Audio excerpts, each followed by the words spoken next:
This is the third year of our cohorts on agroforestry transitions. In this last cohort, we thought we'd do an intensive so that we could, solidify the network building that we had envisioned from the start. This year, we rented out a house, allowing our agroforestry cohort to live together and continue the bonding and learning even after the day sessions. We put our cohort through a variety of workshops with a variety of hosts as we took a deep dive into different agroforestry topics. The group that came out was diverse, eager, and excited to learn. Each member had a different background and was trying to glean new knowledge to take back to their own agricultural projects. So Juan Castillo from Harmony Gardens Organic, a small mushroom farm out of Chester, New York. An operation that's going to depend in many ways on what practices and agroforestry practices we put in place, and looking forward to learning a lot this weekend and appreciate the opportunity to be here. I'm Franconia Jones from Mount Cabot Maple in northern New Hampshire. We're an agroforestry farm focused on single source, wood-fired maple syrup. I'm part of Gentle Time Farm, which is located in the Hudson Valley in Chatham, New York. Right now we grow vegetables, just like we're annual vegetable production, and we're actively growing on about an acre and a half, I would say. Intentions of growing like on a large scale. So most of what we'll grow will be probably for in the meantime for community use, and we're also thinking about some programming where we support a small community somewhere, maybe like an inner city community with food. So we're working towards that.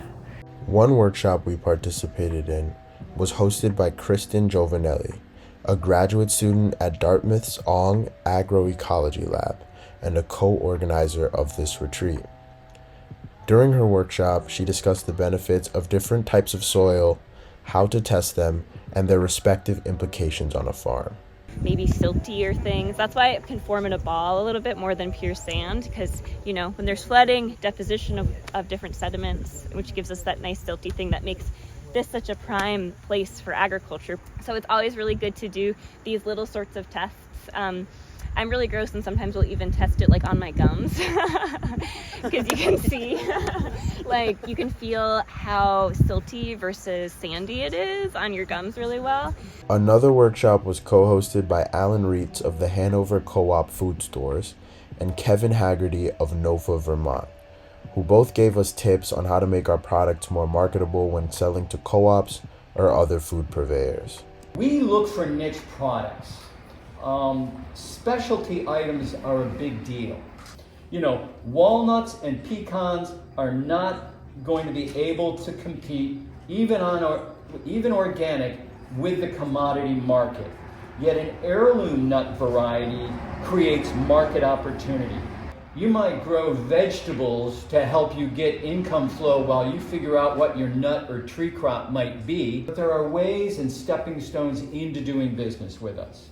Rudy Rudell, a watershed scientist from the White River Partnership, also shared some important information on erosion, giving cohort members techniques on watershed maintenance and sustainable land practices. My name is Rudy. I'm a watershed scientist with the White River Partnership. Trees play so many roles on our landscape, so when I look at a buffer like this, I'm seeing that it's young.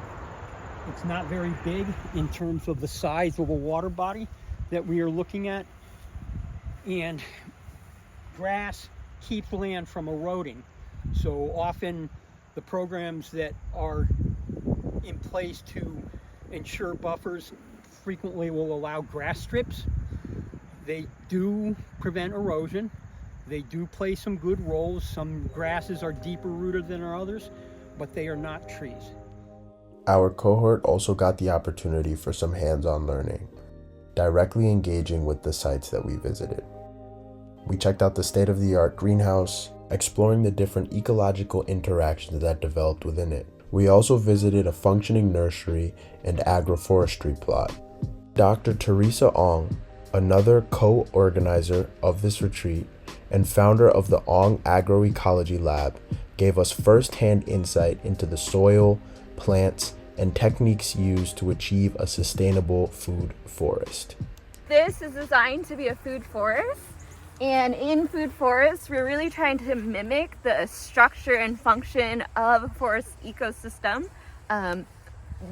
but also include a lot of cultivated plants that are useful for a variety of reasons, whether that's like crops, medicinals, timber, that kind of thing. And so this plot is designed to look at how different species combinations across different vertical layers interact with one another to influence how well the species are able to establish and persist. We even got the chance to visit 2 farms. One was East Hill Tree Farm, and the other was Roby Farm, which is led by Mark Roby. There, Mark gave us insight into how he takes care of his livestock and manages his whole farm ecosystem, including wild plants and new fruit crop. You know, for my chickens for the winter is just, I've got 3 or 4, I'm only using 3 of them right now, chest freezers in the barn here on the backside because the cows keep it warm and everything, and I use that for worms, and then we take all our compost from the house and we feed the worms, and then the worms can be chicken food in the winter time. So it's kind of everything helps to supplement. These folks and so many others were important to making this retreat as successful as it was. Through the workshops, hosts, and related programming, the retreat was insightful and provided many practical applications. More so, the cohort was a good time. It gave us cohort members a chance to make deeper connections with peers who are also interested in agroforestry. Definitely looking forward to what the Ong Agroecology Lab has in store for us next year.